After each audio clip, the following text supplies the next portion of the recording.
this week's Wednesday night class.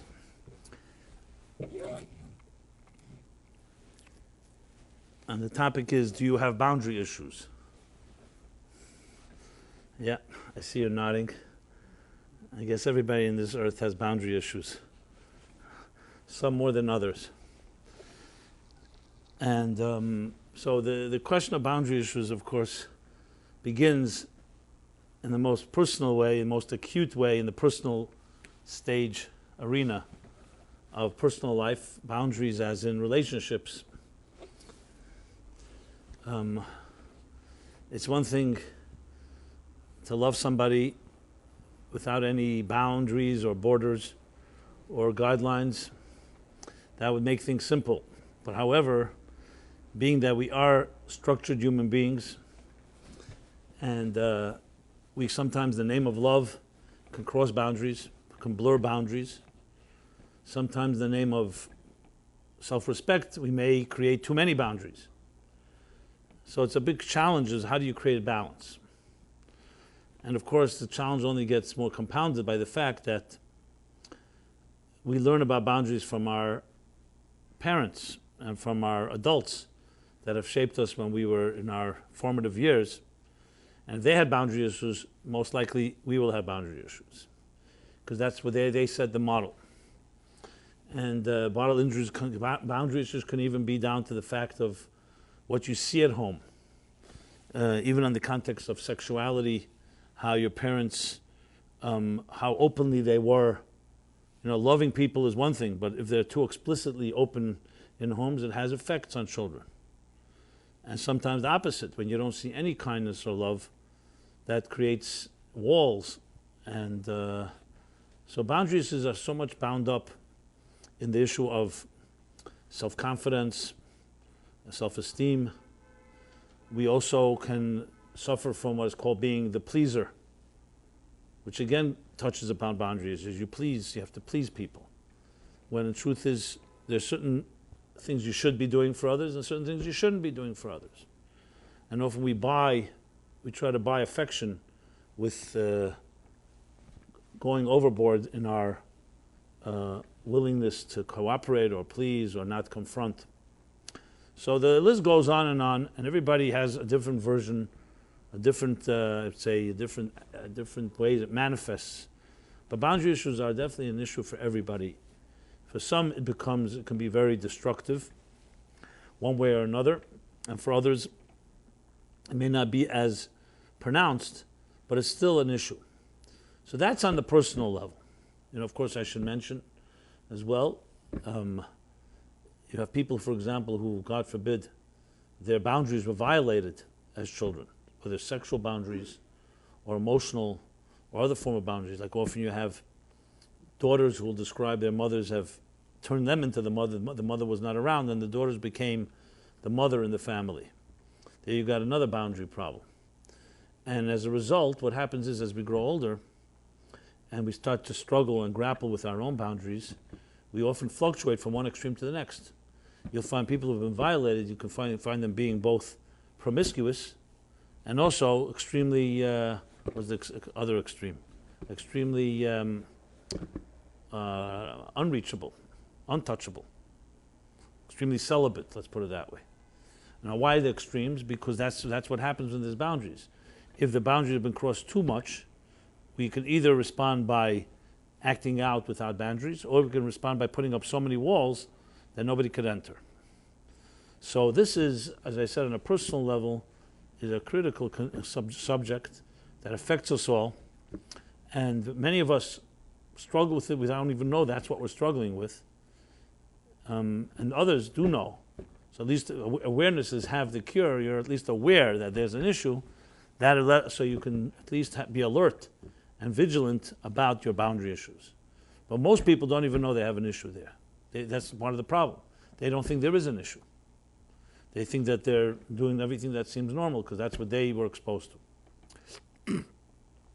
But if you go a step further, and I want to take it away from the personal for a moment, not because I don't want to address it, but I think it's also helpful to look at it in a broader context, in a philosophical and even in a scientific context. And that is, We live in a world where how would you define existence? How would you define life? Is life defined by boundaries, or is it defined by commonalities? Is existence defined by harmony or by individuality?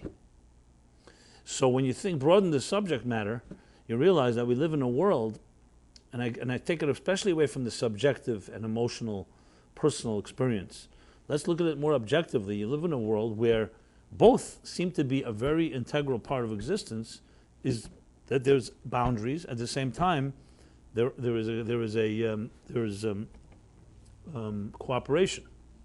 I mean, look at the natural kingdom of the animal kingdom, or the mineral kingdom, the vegetable kingdom, and you see tremendous symbiosis and harmony that exists in how creatures interact with each other. If you just look at, let's say, pollination, how the bees are the ones that pollinate the flowers and in return get their nectar and their food, their sustenance, but through that they're also pollinating the flowers. And if it was done in a little imbalanced way, if there were boundaries, if boundaries would have been blurred there, they would either destroy the flowers or the bees would die. So you need the perfect balance of exact amount of bees pollinating and so on. And the same is true in the entire prey versus predator balance. If you think of the fascinating fact that the more a creature, or a vegetable for that matter, is consumed, the more it multiplies, which means there are far more vegetables on Earth than there are animals.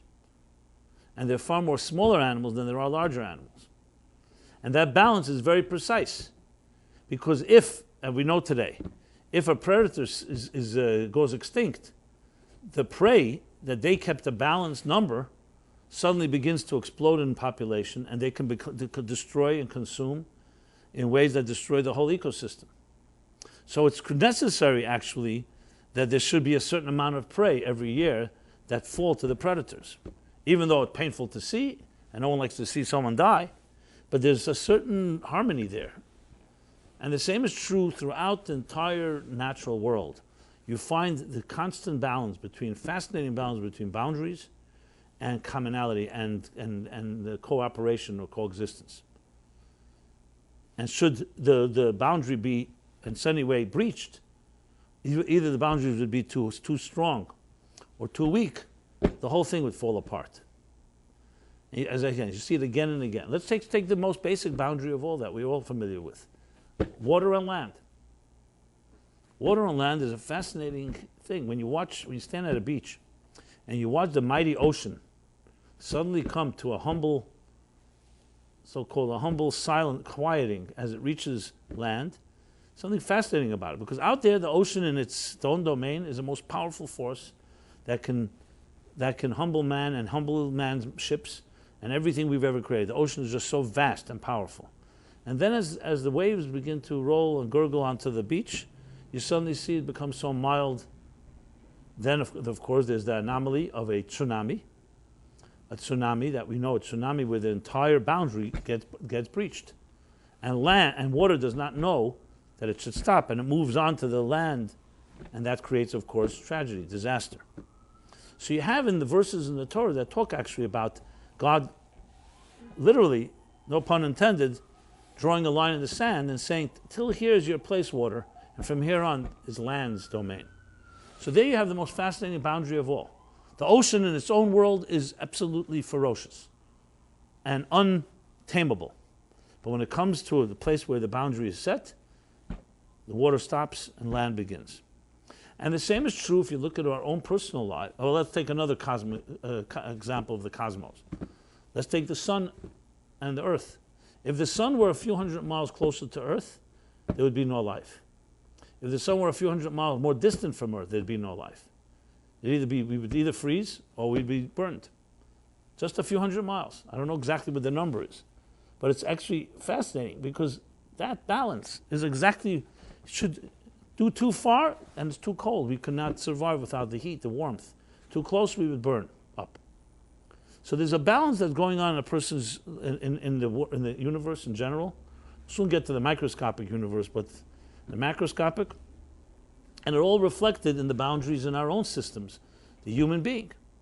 Study the human body. And you constantly see the constant balance between boundaries and unification. Just take, for example, the process of eating a meal, digesting a piece of food. Think of how many systems have to fall into place in this assembly line. You put the food in the mouth, the teeth break up down the food, the windpipe closes in order for the food pipe to activate. Then it has to come down the food pipe, it turns into mush. Then the acids begin to break down the digestive system, the separation between waste and nutrients, till it finally becomes blood. How many boundaries and balance you need there is amazing. And the truth is, every piece of technology is a balance between boundaries. Like, you see electricity energizing the appliances in this room, the light bulbs, the computer, other things. If the electricity flowed too intensely, it would blow the whole thing. It was too minimal, it wouldn't have enough energy. So it's a constant gauging of how much and how little. Not more than necessary, not less than necessary. Now, in the natural world, it seems to just work. I mean, it's obviously the work of a designer makes it work. It doesn't just happen by accident. But when it comes to our personal lives, that's where it gets messy. We wish we could just do it naturally as the natural world does. Then we would know exactly how much and how little, how close you should get, and how much space there should be between two entities, two human beings. So broadening the subject, you see it's much a bigger issue than just on a personal level. It's a fundamental component to existence itself. And if you take it to another level, which is called the quantum mechanics level, you find an interesting paradox, actually a very bizarre paradox, where physics as we know it until the early 20th century was what's called Newtonian physics, was defined by determinism. Determinism is a fundamental principle in nature. We know exactly when the sun will rise. We know exactly when it will set. We can predict everything like a clock. And nature follows rules. It's like the billiard ball effect. You hit a billiard ball this way, exactly the same direction, angle, and power. It will always have this. Every cause will have a predictable effect. And bottom line is, science is a collection of mathematical equations. 2 + 2 always equals 4, and that's that. If one day it equaled 5 and one day equaled 3, it wouldn't work. So it's a very clear structure, deterministic structure, with its boundaries and its limits and so on. You exert a certain amount of energy, let's say you're throwing an object, that energy will carry the object until the energy dissipates and the object will fall. Whether it's the power of gravity or the power of electromagnetism and so on, they're all predictable and, most important, deterministic states. But then, in the early 20th century, discoveries began to demonstrate that on a microscopic level, that's beyond our naked eye, beyond even our naked instruments. There's no instrument that can see the atom or subatomic particles. Something was discovered which was very indeterministic. A ray of light was seen as both as a wave and as a particle. And the scientists came to the conclusion that in the microscopic level, things are indeterministic, some call it states of probability, to the point that Einstein himself rejected these ideas because he says God doesn't play dice with the universe. There are rules. And Niels Bohr reportedly said to Einstein, responded to him, don't tell God what to do. So there you have a conflict, in a way, between the macroscopic determinism and the microscopic indeterminism. And what it comes down to is that maybe that itself, right there you have, because indeterminism is far more flowing, far more unifying. Whereas determinism is very clear, boundaries, here's what the structures that are, this is where it stops here and begins here and so on. So the more you dig and the further you go into the understanding of the universe in which we live, you find this constant dance and balance between really opposites. Who is saying the message that you should do that? Here there should be a boundary, and suddenly saying, but here there should be a joining of forces. If you think of it like a conductor of a symphony, a perfect symphony is exactly that. Each musician and each instrument is playing its moment, and they all combine for a beautiful harmony. But it's precisely because some are playing at certain moments and some are not. And then certain instruments they play together. And it's done in this perfect balance. The only real frontier where we have difficulties with this is the personal one. Personal relationships one. But we're surrounded constantly. Everything around us dictates a very perfect balance between boundaries and what I was calling commonalities or unity or integration, or however you want to call it.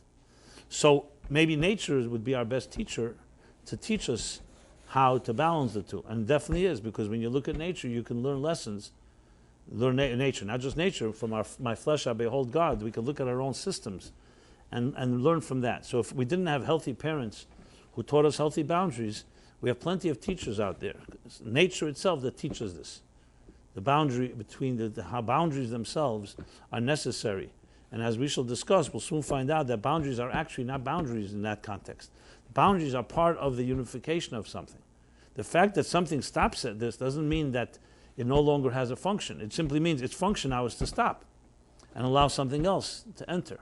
And we understand it that way, then it's not about a conflict at all. They work together hand in hand.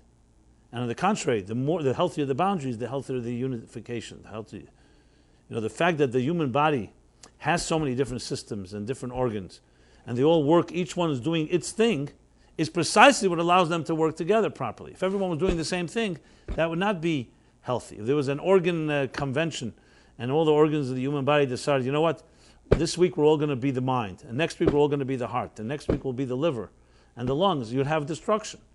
It's precisely you be the mind, you be the heart, you be the lungs, you be the liver, you be all the other parts of the body. Do your thing, and then we join together as one. So the question is, how do you master that balance? If you can master that, then you can learn to discover the secret to boundaries as well as to harmony. Now, let me go back to explain why I decided to discuss it this week. Because what I usually do with this class is take some theme from either the chapter in the Torah or something from the time in which we are in, and derive lessons that are relevant to our personal, psychological, spiritual, and emotional lives. So being that tonight is Rosh Chodesh, is the new moon, is the new month of the second Adar. This is a leap year I've mentioned a number of times. Every 19 years there are 7 leap years. Basically every 2-3 years there's a leap year where we add an additional month. By the way, this happens to also be a Gregorian calendar leap year, which is only one day extra in February, 29th day. But in the Hebrew calendar, because it's a lunar calendar, to reconcile between the solar cycle and the lunar cycle, we need approximately every 3 years, 2-3 years, an additional month, which compensates for the 11.5 day deficit between the lunar and the solar cycle. So 11.5 days essentially adds up approximately every 3 years, will be 33 days extra. So by adding a month of 30 days, you keep the balance of the lunar and the solar, which is not now the time to talk. I discussed at length this topic many times. But as such, we are now, so the month of Adar, which is considered the last month of the lunar cycle. Tishrei, Rosh Hashanah, we honor the beginning of the year. But there's another beginning. The lunar cycle begins in Nisan, the month of Passover. So the last month, 11th month of the lunar year, is doubled in a leap year. So we had 2 months of Adar. It's called Adar Rishon, Adar Sheni. The first Adar, the second Adar. We're now concluding Adar 1 and entering Adar 2. So there's an interesting Mishnah. A Mishnah is a statement in the classic Talmud. In the basic Talmud, the Mishnah, there's the Mishnah Gemara. So the Mishnah says the following. Be'echad ba'adar, on the first day of Adar, mashmin, you announce ala shkolim va'ala klayim. You announce the mitzvah of giving the half shekel, the half coin, in order with which there's the donations of the Jewish people, with which they purchased the public offerings that were brought in the times of the temple. And klayim was the mitzvah of avoiding the mixing of certain species. Just like we don't mix wool and linen, the mixing of certain species when you plant your fields, that they should not be mixed. Certain things are meant to grow separately. Essentially the concept of boundaries, as we shall soon discuss. Now let me elaborate a bit more. This is during the time of the temple, based on a verse in the Torah that we read a few weeks ago. It says that the Jews gave many donations to the temple of gold, silver, copper. In most cases, they gave according to their means. Someone who was wealthier gave more, someone who was less. But there was one donation that was meant to be an equal donation for all. It's called machzis shekel, the half coin. A shekel is a coin. Even today they call shkolim in Israel shekel. Shekel was the name of the coins in the ancient Israel as well. And a half shekel was think of it like a $50.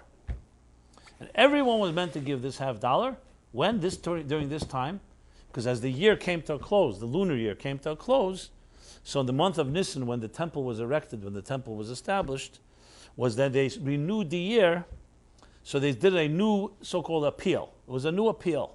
So on Rosh Chodesh Adar, the appeal stated that during this next month, everyone should make sure to bring their half shekels for the offerings, which we used to purchase the offerings that were brought in the temple that were meant to be an atonement and as well as a elevation and a blessing for all the people. So that was one thing that was announced on this day.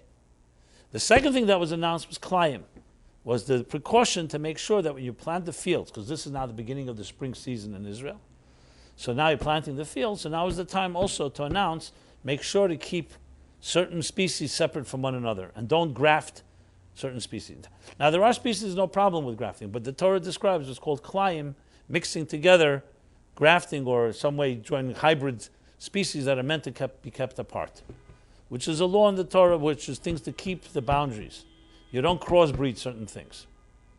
Here's not the place to go through all the detailed laws, but just suffice it to say there are laws about this which you can check out. The question is, what's the connection between these two announcements? What's the connection?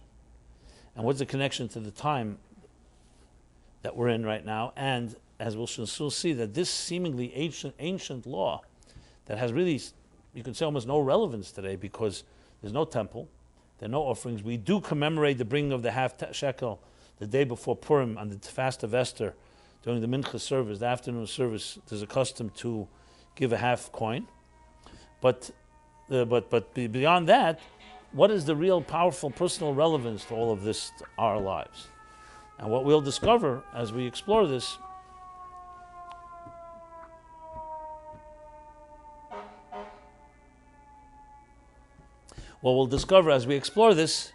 is fascinating lessons in the issue of boundaries and harmony. So let's begin with the klayim thing. Why is it forbidden to crossbreed certain species? By the way, not just in the vegetable kingdom, but also animals. You can't, according to the Torah, you can't just crossbreed every animal. It's precisely because, as the commentaries say, because of the boundary issue. There are boundaries in life. And respecting the boundaries is part of respecting the divine structure of existence. Which is also why we find, even in many areas, that we are, even the mechitza, the partition in a synagogue, reflects the distinction between male and female. Now you have this also, there's men's and women's tennis, and there's in the secular world you have plenty of distinctions, and no one sees it as a problem, because it's really recognizing and respecting the distinction. This does not make them separate in the sense where they have no relationship. On the contrary, with two people who are friends, and they both respect each other's personality, that's what makes them closer, not more distant.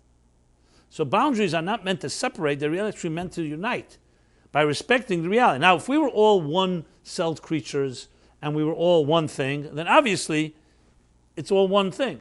But the mere fact that we are different people, you have your opinion, I have my opinion, you have a different face, I have a different face, we all have our individuality. So respecting individuality is essentially the key to a true friendship and a true relationship. Annihilating individuality in the name of let's all work together is actually destructive. So the Torah is very adamant about boundaries when it comes to that. Do not mix certain things. And that is exactly the way you connect them.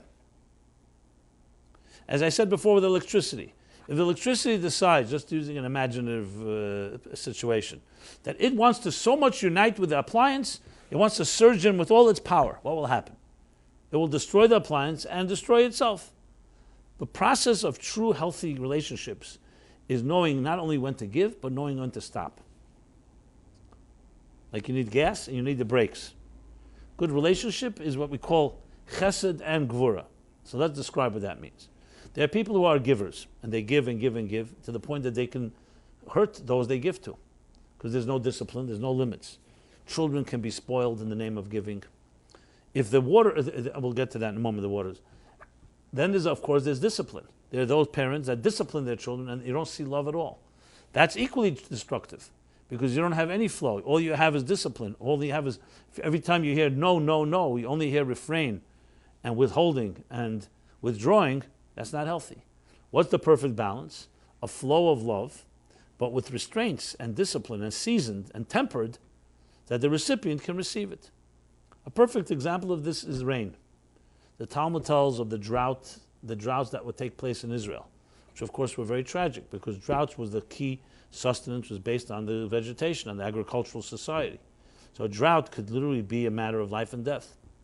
So once there was a big drought, and one of the rabbis went to pray for rain. He prayed and the rain came down, not just came down in buckets. It came down a flood. It was so powerful, the rain, that it destroyed the fields because there was no limit. So he prayed a second time and he said an expression, Reiv teva ein michel l'kabel. So much good that we're unable to receive it. So what's worse, a drought or a flood? They're both a problem. And then his second prayer achieved the balance. Now what?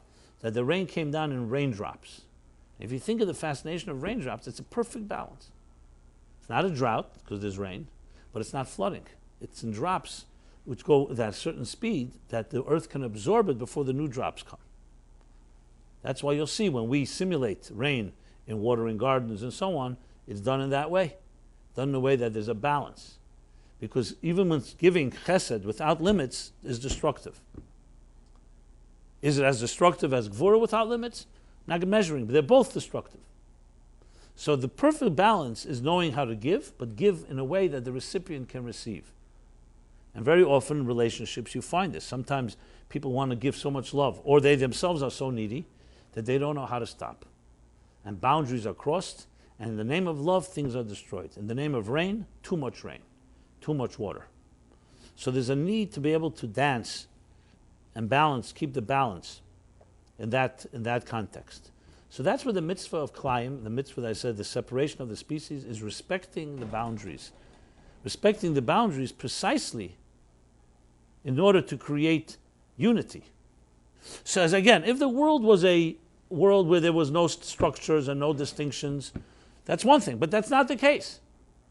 If you came into a situation, let's say, and let's say you have to be a mediator to mediate an argument, and then you in your mind you think, falsely, that the two people are of the same personality, and you said, you know what, here's what I'm ruling, and both of you have to just follow this guideline. That is a person who's not respecting the individuals that are communicating. What does a good mediator do? A good mediator listens to one party, listens to the other party completely. They may completely contradict each other, and finds a way to respect each person's interests, because they may both have good points. We're not talking about a situation where one is complete criminal and the other person is completely in the right. It's usually not the case. In every case, it takes two to tango. You always need to have, there's usually two opinions. And you listen closely. Now, people who are not trained or are not professional or don't understand this will either come to quick decisions and they will not respect the boundaries. Or they may even create a situation of mediation that doesn't work. Because to just tell, let's say, a married couple, you do this, you do that, it may just not work for the people because you haven't appreciated the individual involved. Like I said before with the rain. You can decide that this a person should be given, but the other person is not ready to contain it or not ready to absorb it. So the wisdom which is really necessary in any type of true, what's called in Hebrew, hachra, mediation, is appreciation of the boundaries. And then you mediate. You don't just completely ignore the individuals you're dealing with. It's completely about that. And the more you understand this distinction, paradoxically, the more you can bring people together. Because then there's the respect of each one's strength. I mentioned before the symphony. What does a conductor really do? There's, let's say, 100-piece ensemble of musicians. And they're playing very different type of instruments. And not only different type of instruments, different types of sounds. And the symphony is an hour long. And it goes through hundreds and thousands of different musical variations and notes and so on. What is the conductor doing? He's respecting, each one is doing their role. And when they play their instrument to the fullest, they're doing exactly what they need to do. But should they cross the boundary and suddenly play a little second longer, it disturbs the whole balance. So then they stop. So who says stopping is less part of the picture than going? Like I said before with the raindrops. What is more powerful in rain? The fact that the rain is falling, or the fact that it's raindrops and not Rev Teva, as I said, too much good that will flood the fields? The answer is both. If you want to really see a master teacher, a master communicator, you'll learn a lot more from what they don't say than what they do say. Just like if you know design, the design on a page, what's more significant, the white space or the black space? There's a lot more white space on the page than there is black space, but you don't notice it. Because letters take up, because you read the letters. But the real balance is knowing when there should be white space, when there should be silence. And often the boundaries are the things that create the real structure. So it's not boundaries per se for boundary purposes, it's in order to respect the structure of existence. And that's where the mitzvah of Klayim, what I said, on this day, Rosh Chodesh Adar, the first of Adar, in the time of the temple, the announcement about Klayim, this mitzvah of knowing, respecting the boundaries. So the obvious question is, what does it have to do with this, with the previous announcement, which is shekelim? They also announced, as I said, the idea that everyone should give in this next month the half shekel, the half coin, which was used for the new year of which started in Nisan, in the next month of Nisan, which is considered the first lunar month, the first month of the lunar year, rather. Based on the verse in the Torah that says, when God told Moses he's going to redeem the Jewish people, it all began with the moon. He told God, he took Moses out into the street, into the night, looked up into the heavens, and said, here, it's a big discussion, what did Moses see exactly? You can't see a new moon. That's the whole point. But without getting into the details, the bottom line is this is the new month. And Chodesh in Hebrew also means new. It literally means new. Chidush in Hebrew, Chodesh, is newness. So the new month, is actually the word new. And just as this month is being renewed, for the first time I'm giving you the lunar year as a gift, the Jewish people will be renewed. Shehem Asidin L'Schadesh Kamesa. They also will be renewed because the Jewish people are compared to the moon. And even when they're at the brink of the abyss, where they seem to be completely extinct, as the moon completely disappears, just at that moment there's a new birthing. So before the dawn, there's always the darkest moment, but don't think darkness is an end to it. So the moon became a symbol for all people, but especially for the Jewish people, of renewal. That even when things seem to be going the worst possible way, and everything seems to disappear, the moon is just born anew. So this month of Nisan, before that, and the temple was, as I said, erected and assembled that month of Nisan. So the month before that, they announced, this Rosh Chodesh, where we are, 1 month before that, they announced that you should also bring these half coins that will be used to purchase the offerings.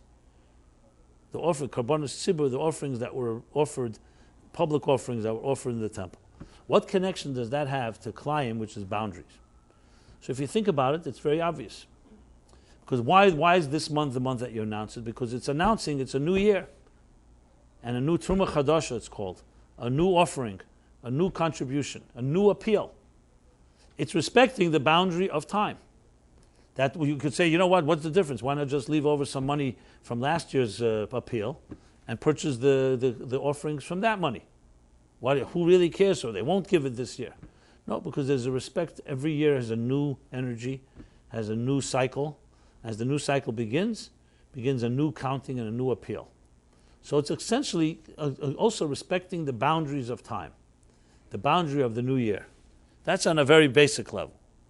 But if you think about it further, it goes even deeper than that. What is a shekel? I mentioned this a few weeks ago when we spoke about it. In Judaism, it's a very fascinating idea that that when you do something good, you should always do it in a complete way. If you do something bad, you shouldn't do something bad. But if you do it, at least don't do it completely, with your entire heart. But when it comes to Kedusha, to holiness, always do it completely. That's why when you bring an offering in the temple, it was meant to be from the best. You write a Sefer Torah, a Torah scroll. Don't just write a Torah scroll, write it on a beautiful parchment, on klafna, with a nice ink. In your home, because beauty is part of the perfection of this world. And when you're doing a good deed, do it with beauty. Don't just do it, mediocrely, in a real full way. And of course, the verse itself about the esrog, pre-eitz hadar, the esrog that we gather, one of the 4 species on Sukkot, the Torah specifically says, doesn't even call it an esrog. It just says a beautiful fruit of the tree. And they derive from different ways how we know it's a citron, which is an esrog that we use. But the expression of the Torah, eitz, pre-eitz hadar. And you see the emphasis on beauty again and again in the Torah. You talk about the matriarchs. So you say, Yifas Tayar, Yifas Mara, they were beautiful. So though we say in the Eshes Chayil Friday night, from the book of Proverbs, that Sheker Hachein Vehevel HaYofi, which means false is beauty, or false is vanity, and empty is hollow is beauty. But that's when you don't have anything behind it. In other words, like today you see there are many things that are just beautiful on the outside, there's nothing behind the surface. It's called dishonest marketing, where the package is everything. Even though the most famous false cliche is don't judge a book by its cover. Everybody judges a book by its cover. That's why it's $1 billion industry, design and creating covers and packages and everything. So you have a package. Now hopefully sometimes the packaging reflects that it's also a good product, but it doesn't have to be that way.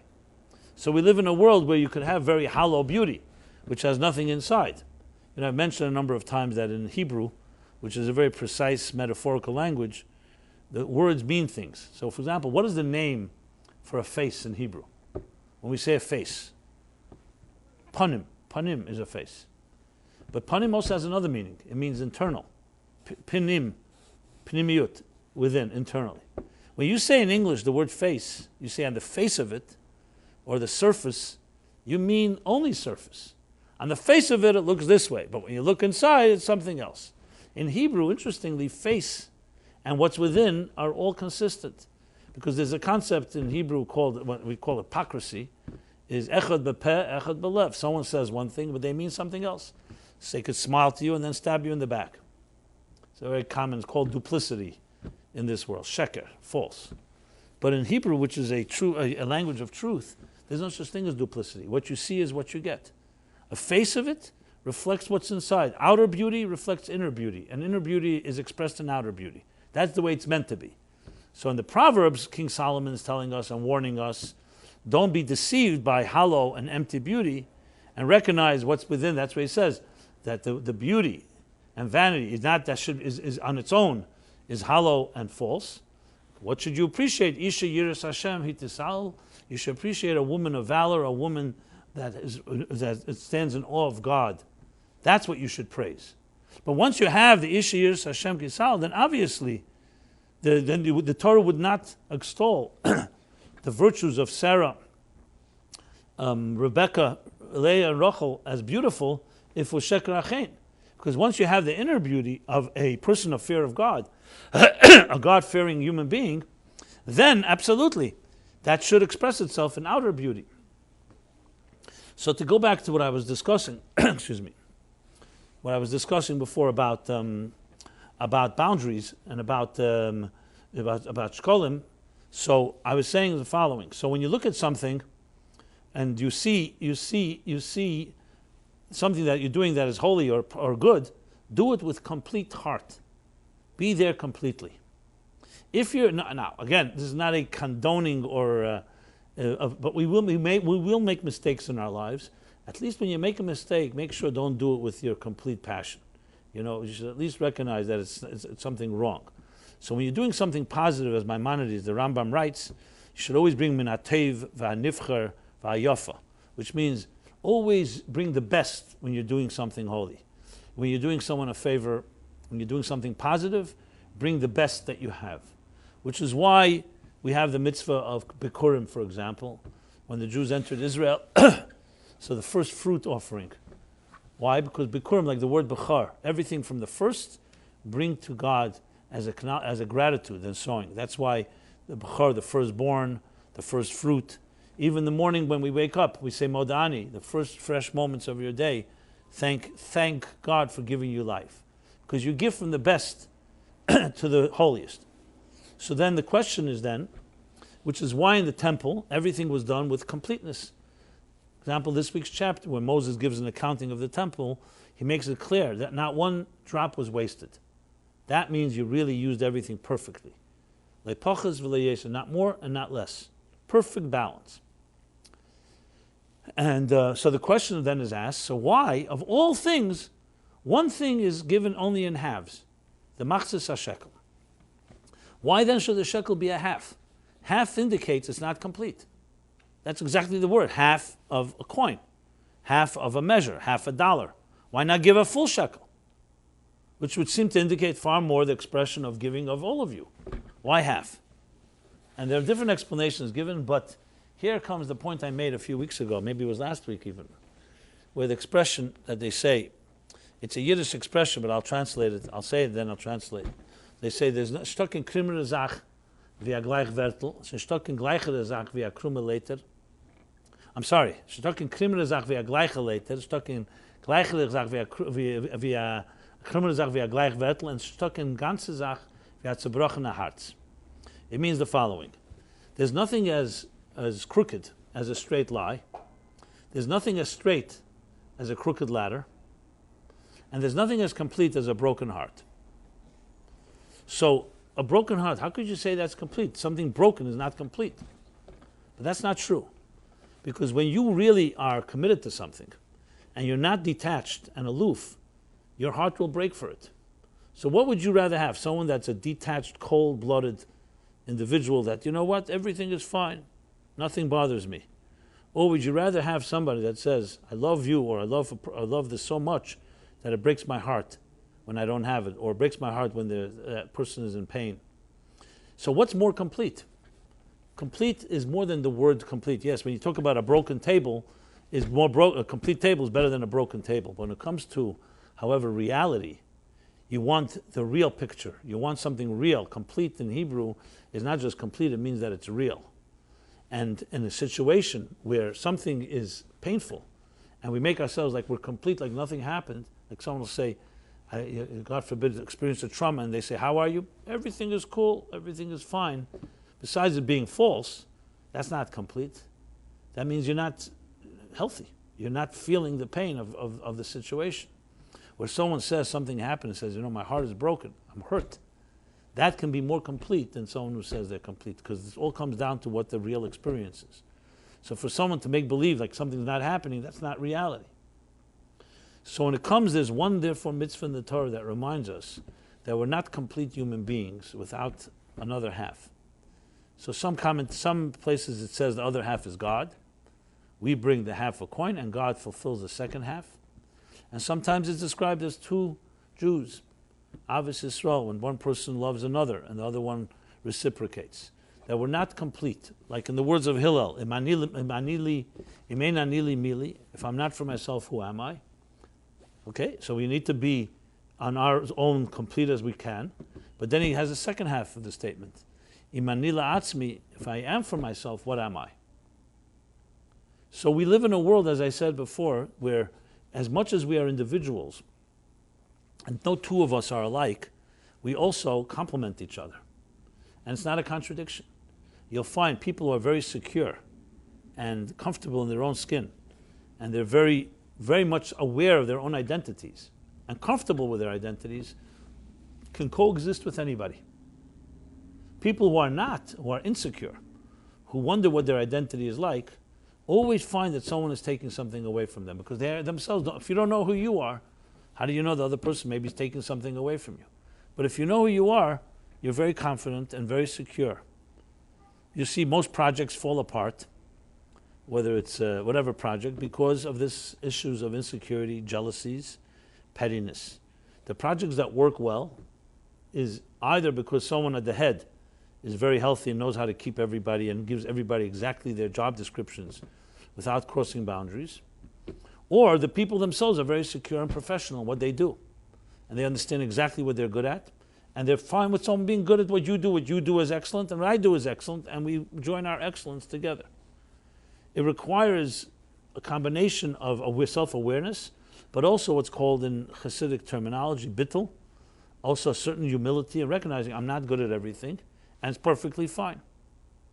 Or in the context of arguments, you'll find people who love to argue, and they can never be wrong. You have that syndrome. There are some people that you have to be wrong for me to be right. If you're so confident in your position, why do I have to be wrong? Maybe you're right, and fine, be comfortable with your right. Why do you need to change my mind? Why do I have to be wrong for you to be right? Maybe you're not so confident. And if the whole world is saying to you, like that joke that they tell the guys driving on the highway, and he gets a call from his wife, and she says to him, Yankel, you better be careful, because there's a report that someone's driving on the highway in the wrong direction. And he says to her, everybody's driving in the wrong direction. He was the guy, obviously. So sometimes there's someone's, and they need everybody to feel like, since if I am going to be right, I may have to make sure everyone else says I'm right. So it's obviously a study in psychology and human nature, but the fact of the matter is you'll find the secure people are the ones that are the most comfortable with opinion that disagrees with them. No problem. You disagree, fine. First of all, it doesn't affect me. You stay with your position, I stay with mine. Secondly, I'm willing to hear because I thought it through. I'm confident in my position, and those people are also the first ones that are easy to say, I stand corrected. You brought up a good point, I'll stand corrected. The more insecure someone is, the less they will ever acknowledge mistakes because it's part of their insecurity. They don't feel secure to acknowledge a mistake. Someone who's secure doesn't have a problem with that. Like I remember I was once going to meet somebody, I don't know, it was a confrontational meeting. Not that it was my choice, but I got stuck in a situation, what can I tell you? Anyway, so I called somebody that I knew who knew this guy. I said, how do you get through to this guy? He says, forget about getting through to him. And he said one line that just struck me, I couldn't stop laughing. He said to me, he hides his ignorance with his arrogance.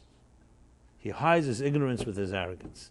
And man, it was a perfect description because then I met the guy and he came with books. He wanted to prove a point to me. Books and books and books and books. But I read, at first we could tell immediately when a guy's trying to prove something. But once I heard that, it was just, to me, okay, I didn't even get into an argument. It's like some things are not worth arguing. So some people hide their arrogance with their ignorance, and sometimes they hide it with other things. Did I say they hide their arrogance? I know the other way around. They hide their ignorance with their arrogance. And sometimes, so therefore when you see somebody behave sometimes in a way that's obnoxious or condescending or judgmental, just don't be judgmental in return because it could simply be a hurt child who doesn't, I'm not trying to be patronizing, but sometimes that's what it is. A person who unfortunately has gotten trapped, either they've been over-criticized in their lives, they're fighting for their turf, and they've not been respected, and they're trying to find some respect. When you look with that attitude, you generally can diffuse a lot of matters. I'm not saying you could always help the situation, but don't always get engaged with everyone who wants to fight with you. That's not always coming from a healthy place on the other side. So you got to choose your battles. This is somewhat of we call a maimer hamuzgar, a footnote, a tangential point. But to get back to the theme here, so shekel teaches us a tremendous lesson. That on one hand, to use the words of the Mishnah, Ezu chacham halemin mikol adam.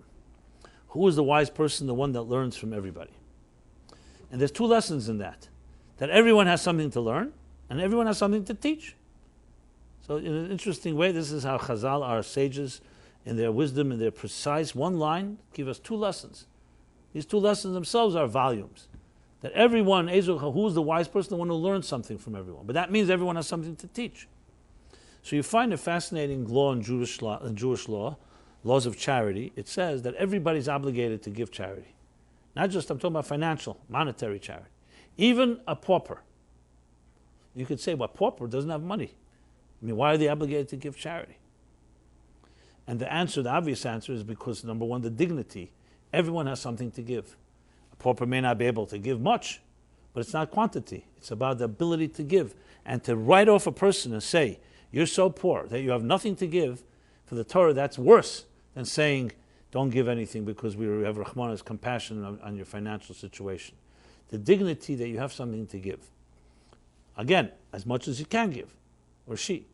So you have this concept of human dignity, Tselem Elokim, that each of us is created in the divine image, and no matter who you are, you have what to teach. And whoever you are, you have something to learn from and everybody. There's no exception.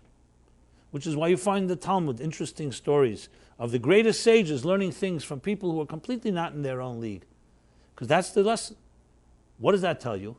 That we are both things. On one hand, each of us can give a half a coin, but at the same time, we're always half. We're never complete without the other. And that doesn't take away from your perfection.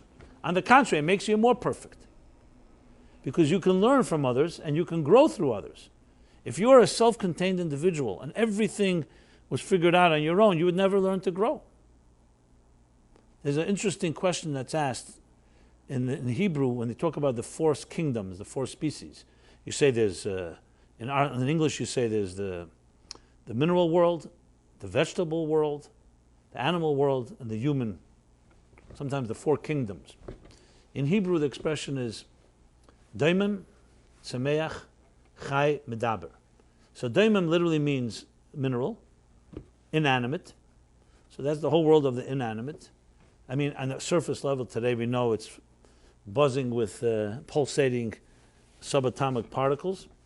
Then you have Sameach, things that grow, vegetation, or they call it fauna. Then you have flora, which is, or the other way around. No, flora is vegetation, right? And fauna. Then comes Chai. Chai means life, the animal kingdom. And then when it comes to the fourth one, interesting, it doesn't say the human, which would be Adam or Ish, or it says Medaber, the speaker, the one that speaks. Now, why is that the description of the human being? So one explanation given for this is because obviously a human being has many qualities. We have intelligence. I mean, animals also have intelligence. Even, you can say even plants have intelligence. But their intelligence is called das hanikna. It means essentially natural intelligence, the intelligence they need to survive and to function. But they don't have imagination. They don't have the ability to dream, the ability to go beyond and transcend themselves. Where do you see the biggest expression of the transcendent human being is in our ability to communicate with each other. So if we were just self-contained intelligent creatures, that's also quite a fine quality. But true intelligence, you see, is an ability to communicate, the ability to speak. But medaber doesn't just mean speak, it also means to listen. Even though the word means to speak, but it means the process of speaking and listening, communicating. You know, there's a Talmud that the Mishnah in the Ethics of the Fathers says it describes the chronological growth of a human being. So it says, Ben Chomesh, when you're 5 years old, you're ready to begin to read the written Torah, Mikra. 10 years old, the Mishnah, and so on and so forth. Then it gets like this. It gets Ben Esrim, Ben Shloshim. Then by 40 years old, it says Esrim Labina. I'm sorry, Ben Arboim Labina. When you turn 40, you gain the quality of Bina. Bina means a certain mature understanding. Now, it doesn't mean there's no Bina before. You know, Chachma, Bina, Das. But there's a certain maturity that settles in Bina that comes with experience that happens when you're around age 40. It doesn't necessarily mean the moment you turn 40, it means that period. Then comes the next, Ben Chamishim, the next 10 years, Chamishim La'etza. La'etza means literally advice. So everybody interprets it that by the time you're 50, you give good counsel, because now you're an experienced human being, and you give good counsel, you can give advice, and it's worthy hearing your advice, because you have what to say. So when 20 years old, it doesn't have quite that level of seasoning and experience. But I have to say, when I turned 40, so I don't know if I gain more Bina or not, that's another question, but I can tell you this. I think when you turn 40, you come to realize that Ben Chamishim doesn't mean giving advice, it means taking advice. So before you're 40 years old, you think Eitzah means, about 50, everybody's going to come to me for advice. But when you turn 40, you become wiser, you come to learn that maybe 50 means that you're ready to take advice. That's just a thought. I'm not saying it's the literal interpretation. I just wanted to share since you're all young people and you haven't reached this ripe old age yet, maybe when you get there, let me know what happens. You'll compare notes. But the point I'm trying to say is that wisdom, siyag l'chochma shtika. The siyag means the support, the gate, the support of wisdom is shtika, silence. You see more in the silence of a wise person, more wisdom than you see when they speak. When a wise person speaks, they have wisdom to share. But what about when a wise person has what to share and they decide that's not the time to share it? So if you recognize that, you'd find much deeper wisdom in the silence than in the speaking. Because it takes a lot more power for someone intelligent to be quiet than to speak. Sometimes to restrain yourself from saying an opinion may be wiser, but it's not obvious. So bottom line is that the truth in life, and the healthy truth in life, is that we live in a world of structure and boundaries, and we recognize that on one hand, to be complete, you have to feel like you're half. So as paradoxical as it sounds, that's exactly the story. The whole natural kingdom I described earlier, when bees come to pollinate flowers, do they feel complete or they do not feel complete? On one hand, they need the nectar for their own sustenance. On the other hand, the flowers need them to cross-pollinate the flowers. That's the perfect example. I'm complete because I know that I'm both doing what I have to do and know also I need someone else to complement me. That's the healthiest boundary you'll ever find. So is that unity or is that separation? If you really think about it objectively, without personal agendas, it's exactly true. The machzis shekel, the half shekel, is more complete than a complete shekel in a way. Because it recognizes its need to be part of something else. And that doesn't take away from your half. Your half remains your half, and the other half needs you as much as you need it. So if you take the ego out of the equation, and you take personal interests out of the equation, it's exactly the way the healthy being should be. Think of the human body. If your human body, if all your organs and your systems were competing for resources, we would be dead immediately. The whole beauty of a healthy body is that every part of the body knows when to give and knows when to step back. Not everyone's fighting for the same resources. Actually, autoimmune disease is one of the worst diseases, is when your body starts eating itself up because it's lost its sight of that respect of boundaries, while at the same time understanding that everything needs each other and everything needs to contribute to one another. So the challenge is, how do we incorporate this in our personal lives? But let me just finish with the point. So then, ba'echad ba'adar, this is what the Mishnah says. On the first day of Adar, which of course also connects, Mediating Adar is connected to joy, and I'll get to that in a minute. On this day, you declare mashmin ala shkolim v'ala klayim. You announce the time for bringing the shekel, which, as I said before, the boundary of time, it's a new year, but it's also the boundary of the psychological boundary of understanding that you are always half. And that right away leads into klayim, which is that also the way you develop produce in this world, the way you plant. Remember, in the agricultural society, everything was built around the farm. The way you plant should also be done with the same respect of boundaries. Things don't have to all join as one for it to be complete. Completion means understanding each thing in its place. The wisdom of perfect things is not understanding how everything is one, it's understanding that the oneness is not a contradiction to the diversity. Harmony within diversity. And this is a central theme that you'll find throughout Judaism everywhere. The number 3. I mentioned before Machriya, the Hachra. So I'll just show you how that reflects everywhere, in every situation. You have like this. It says God created the world in 6 days, and then he rested on the 7th day. So then it says the first day created light. Right? Vahiyar, Yom Echad. In Yom Sheni, he separated the lower heavens from the higher. Arikia. The third day he created vegetation. That the land should produce. So it says the following: each day, After the day was over, the Torah tells us, right in the beginning of Genesis, everything God looked at what he did. It said it's good. It's good. Okay. On day 2, that verse is missing. So you have it on day 1, on day 3, on day 4, day 5, and day 6. Only day 2 is missing the kitov. But when you look closely at day 3, you see it says twice tov. It's called Yom Shlishi. The third day, huchpol boy kitov. A double twice tov. And again on the 6th day, by the way, is a second good. So the Talmud tells us in Kedushin, in this tractate, says the following.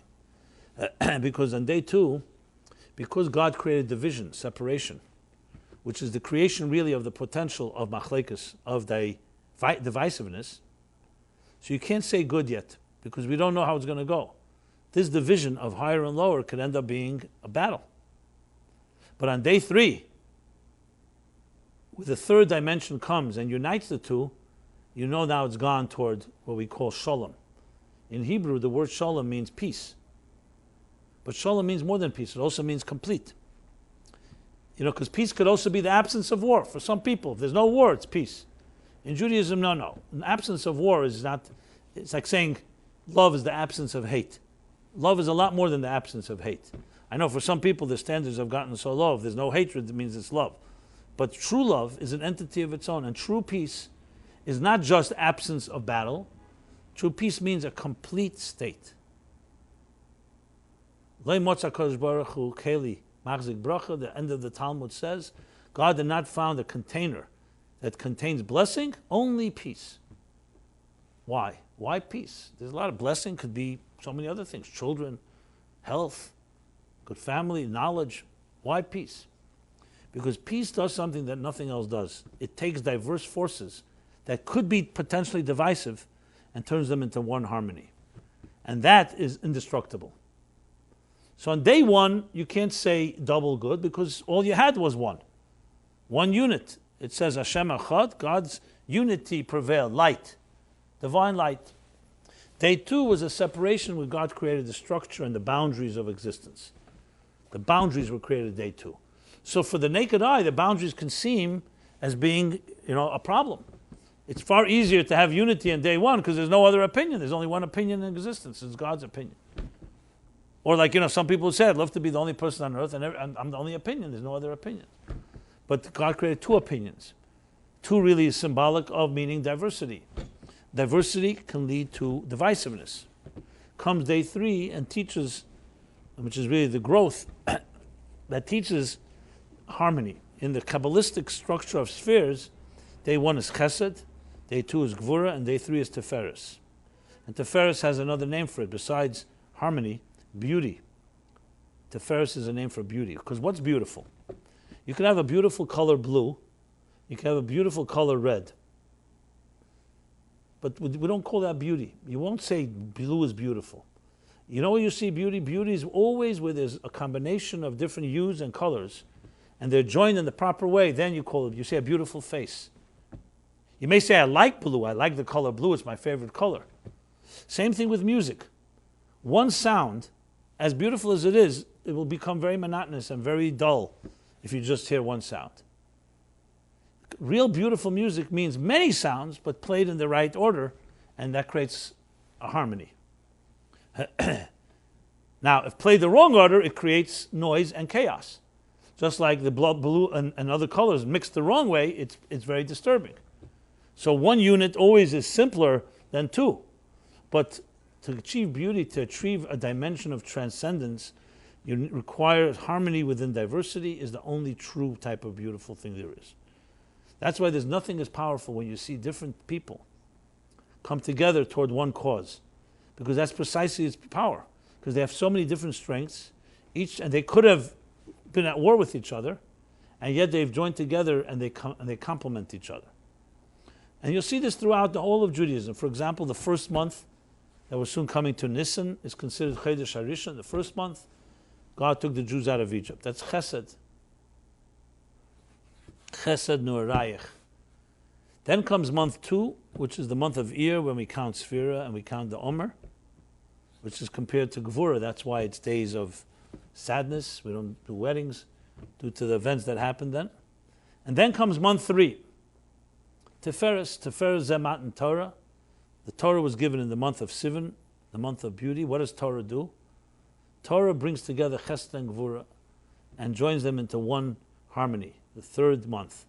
And that's why the Talmud says it's the 3rd month, Yarchit L'Soi, that the Torah, which is made up of 3, Tanakh, was given to the nation of 3, a whole bunch of 3s. Because 3 symbolizes the Tiferes, the beauty of harmony. And we say in the morning, every day in the prayer, we say, from the Talmud, we say, from the Medrash, we say that there are 2 verses that contradict each other. Shnei Ksuvim Machishim Zeh Zeh. 2 verses, they contradict each other. Ubo Kosav Ashlishi. And comes the 3rd verse, a Machriya Beineim, and reconciles them. For example, the classic example for that is, in one verse in the Bible it says that God spoke to Moses and to the Jewish people from the kaperis, from the covering on top of the ark in the Holy of Holies. And another place it says, God spoke to them from Pesach El Meid, from the door of the tabernacle in the temple. So it seems like a contradiction. Where did the voice originate from? Here or there?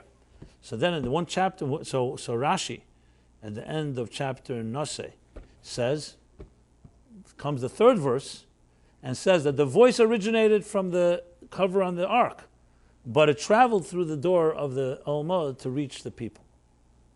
So it had both dimensions to it. So of course the obvious question is asked, what do you need 2 verses to contradict and then bring a 3rd verse? Why don't you just say the 3rd verse and you won't have a problem in the first place? And it's exactly the same reason. Because the question really is that the voice of God, was it on God's terms or on our terms? So coming from the Kaparos in the Holy of Holies, nobody ever entered there. That would mean it retained a certain divine dimension that was beyond us. Coming through the door of the tabernacle of the Oyel Moed would imply that it's more on our terms. And you want to have both elements. You want to have the divine on divine terms, and you want to have the divine on our terms. So comes the 3rd verse and says it had both qualities. So every verse plays its role. And you can't have the 3rd verse without the first 2, because you need the strength of each one. It's like having a translator who speaks, let's say, translates between Hebrew and English. So they need to know Hebrew, they need to know English to understand the language of the 2 parties, and then they need to know both languages, and then they translate it properly. Each thing has its role in existence. So to go back to the discussion of boundaries, so really when it comes down to this, boundaries were never meant to separate, they were meant to unite. But to unite in a structured universe, you have no choice but to work with boundaries. To unite 2 people who are different, by ignoring their differences, you're not uniting them, you're creating chaos. By uniting things that are different, you're not benefiting anyone. The key is to appreciate and respect each half in its particular place. And to take this one step further, which maybe is, I hope I do justice to the topic. It's a very profound topic in Chabad Hasidic thought, and it goes like this. We live in a world of boundaries and limitations because we're limited people. What does that mean? We need to sleep, we need to eat, we have natural limitations. You can only jump that high, you can only throw a stone that far. We have, wherever we turn, we have limitations. Your eyes can see that far, So even the best perfect human being is going to be limited. There's a certain defined limits, and that's that. When you talk about God, we talk about God in a limitless way. There's no boundaries at all. God is not defined by anything. There's nothing that is kol yachol, meaning unlimited in every possible way. It goes a step further even. The Kabbalists say that God is unlimited even by the word unlimited, because that too is a limit. Because if you say God is infinite, but doesn't have the power of the finite, that too is saying that it's finite because it's only infinite and not finite. That's how far it goes. So therefore they say the following, that God is not infinite and not finite, beyond all of them, and therefore can combine all of them. Okay. Now, we can't relate to that because we barely are, as I said, we are true finite creatures. We're mortal. We're born, we die. We have our limitations even while we're alive, and all that goes with that. The Rabbeinu Bechaya says that a child, as soon as it's born, begins to die. I know it sounds depressing, but it means it begins to age, because we don't begin to age when we turn 80. You begin to age. Anything in this universe begins to erode the moment it exists. However, you don't see it till later. So that's not, you don't see it till the first wrinkle appears on your face. But a wrinkle didn't come from nowhere. It came from enough times of change that then finally it turns into something that's obvious. So this world is defined by definition. So the big question that the Kabbalists, especially the Hasidic masters, want to know, can these two worlds ever meet? God wants a relationship with the mortal world and the mortal human being. How could that be without one annihilating the other? Because if it's divine, fine, it's divine, and we have to be subsumed and completely annihilated or like swallowed up by the divine. Fine, that makes sense. But how can we remain in our mortal state and some way have a relationship with God? One has to give. Someone has to compromise. So ultimately the answer is that since God is not bound by the rules of finite and infinite, who said this rule applies from God's point of view? The question is, however, from our point of view, how can we relate to that? So they say, in some Hasidic texts, they say there's a concept of two types of understanding of the finite structure. You could see the finite structure as humans see it. It's finite, it's this, it's not that, it's limited, and that's that. But what about if an infinite entity decided that it wants to place itself for a moment in a finite state? Would that be considered finite or infinite? And I'll give you an example. If you took for example, an artist, hypothetically, who can create an infinite amount of pieces of art, literally infinite. And this artist now has chosen to create one piece of art. Is this a limit for him, or just one expression of his infinite possibilities? That's one example given. Another example. When you write with a pen, let's say you're writing letters, so clearly when you write A, B, C, D, the letters are very distinct. That's what communication is all about. Distinct letters. Distinct letters that mean words and so on. But what about right before you begin writing? You have an unlimited ability to write any type of words. I'm talking about, obviously, but potentially. In actuality, no human being can write forever. But potentially, there's nothing that limits what you're going to write. So there's what's called in Hasidic language, it's called gvul, and it's called the koyach hagvul. Gvul would mean the structure, and the koyach hagvul means the power to create structure. So when now we talk about structure of existence, that very clear is a clear structure. The sun sets at a certain time and rises at a certain moment. Everything has its rules. There are rules. But I mentioned before the quantum state of reality, what's called the state of indeterminism, where a light, is it a wave or is it a particle? Or using Heisenberg's uncertainty principle that says you can never know the velocity and the position of an atom at the same time, which means there are things that are uncertain, fundamentally uncertain, not because we have lack of knowledge, but because it's fundamentally in a state of probability, of indeterminism. So when you think of that, so 1 second, what is that? Is that a structure or not a structure? So there's some discourses, Hasidic discourses, that explain that, for example, when God said, I want you to keep Shabbos, and on the seventh day, when the sun sets on Friday, Shabbos begins, and then as sun sets, or an hour after the sun sets, on when the stars come out on Saturday night, Shabbos ends. And this isn't just a small matter. A minute before is not Shabbos, a minute after is.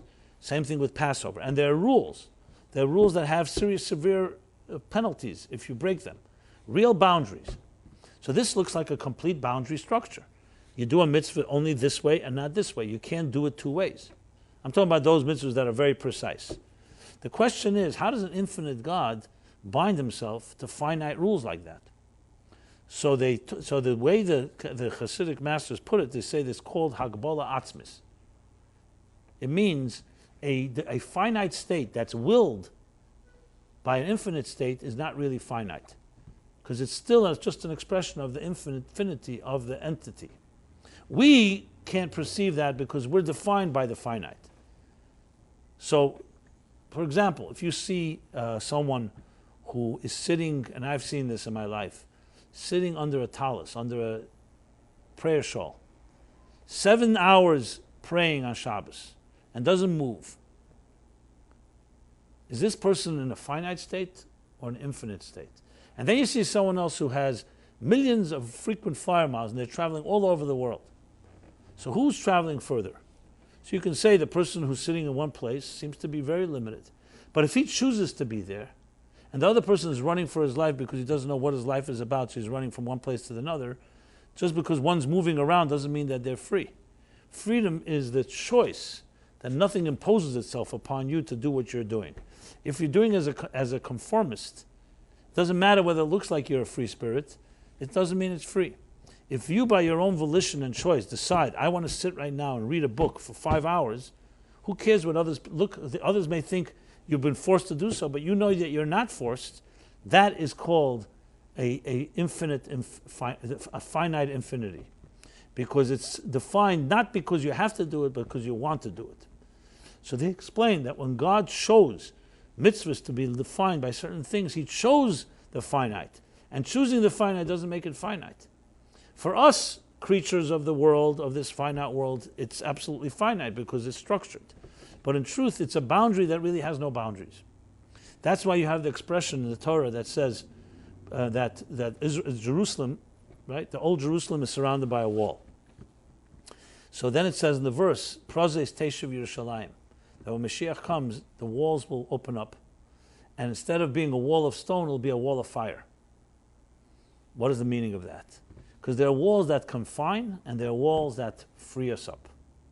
Just like they say, there's some dance to remember and some dance to forget. There are walls that meant to unite and there are walls that separate. So in a world that's limited, we need the separations. But in a world that is ultimately connects to higher states of being, then the infinite and the finite are not a contradiction, just like boundaries are not a contradiction to harmony. As I mentioned before, it's harmony within diversity.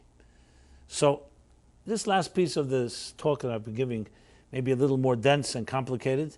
I just want to throw it in for good measure and for having a deeper understanding of it. So at the end of the day, we begin with boundaries because we have no choice, because we live in a world of boundaries. But ultimately, our boundaries can become so-called infinite boundaries, where the boundaries themselves become a container for that which is boundaryless. But you can only do it through that boundary. It's like you have to be able to do it through the structure. Through structure, you can learn to transcend structure. And if you try to break the structure prematurely, you won't get there. And this is true in all relationships. When two people truly love each other, to go back to the initial discussion about boundaries, two people truly love each other in a healthy way, you'll find two things happening at once. Number one, they love each other to the point that there's almost no boundary because they're completely one and they will be ready to sacrifice and give to each other endlessly. But there's also simultaneously a paradoxical point. They absolutely have space that they leave for each other. They respect each other's individuality. Unity does not mean one person gets annihilated.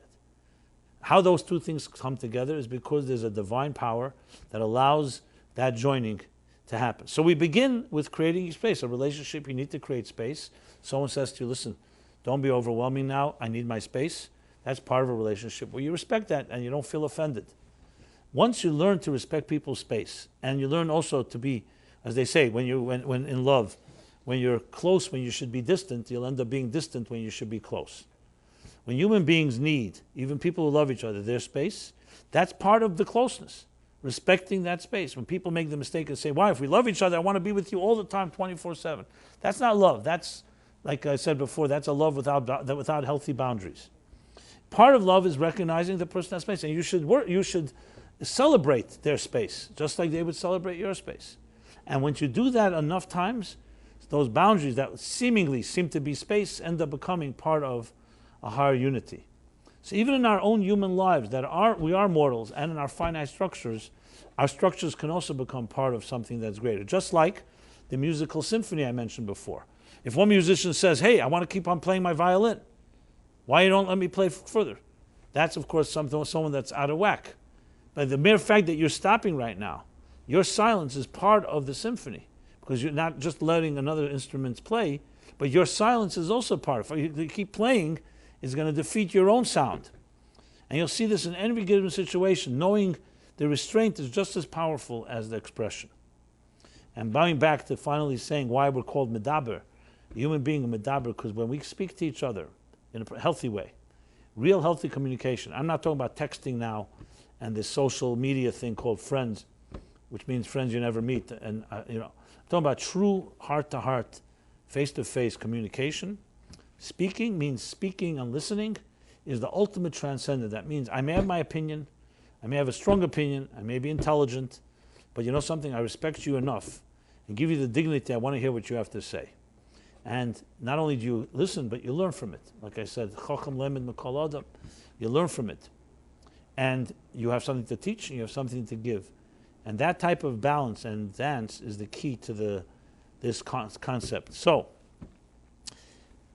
we live in a world where people, yes, have problems with boundaries, boundary issues as they call it. And obviously you have to begin step by step.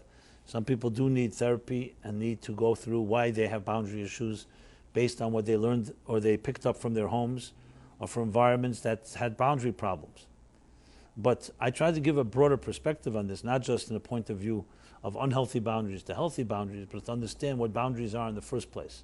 Because when you understand them well, in the context, like I said, this day of Adar, the first of Adar, when you understand them well, you learn to figure out how they complement each other. It's not just, you know what, I'll compromise because I love that person, fine, I'll compromise on my needs and boundaries because I love that person. No, it's on the contrary.